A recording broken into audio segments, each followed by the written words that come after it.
అయ్యా నేను వాళ్ళ దగ్గరికి వెళ్తున్నాను, వీళ్ళ దగ్గరికి వెళ్తున్నాను, వారితో మాట్లాడయ్యా, వారితో అవి ప్రార్థన చేస్తుంటాం. కానీ నీకంటే నా క్షేమాన్ని కలగజేసే దేవుడు ఎవ్వరు లేరయ్యా.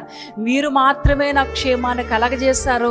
మీ ద్వారానే ఆ క్షేమం వస్తుందని ఎప్పుడైనా ప్రార్థన చేశామా?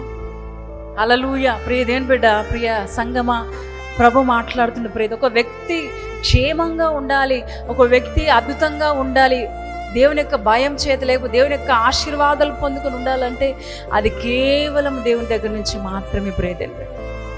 అది కేవలం దేవుని దగ్గర నుంచి మాత్రమే మనం పొందుకోగలం. ఎన్నోసార్లు మనం ఏం చేస్తున్నాం తెలుసా? ఒకలాంటి గర్వం మనలో ఉంటుంది.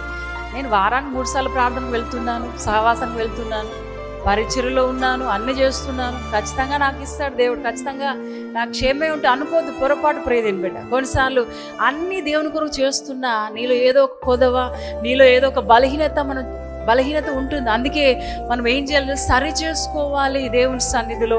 ఎందుకు వాక్యాన్ని వింటున్నాం? ప్రతిరోజు ప్రతిసారి ఇన్ని అద్భుతమైన మాటలు సేవకుల ద్వారా వింటున్నాం తెలుసా? మన దేవుని సన్నిధిలో సరి చేసుకోవడానికి ప్రభు మాట్లాడుతుంటాడు కొన్నిసార్లు.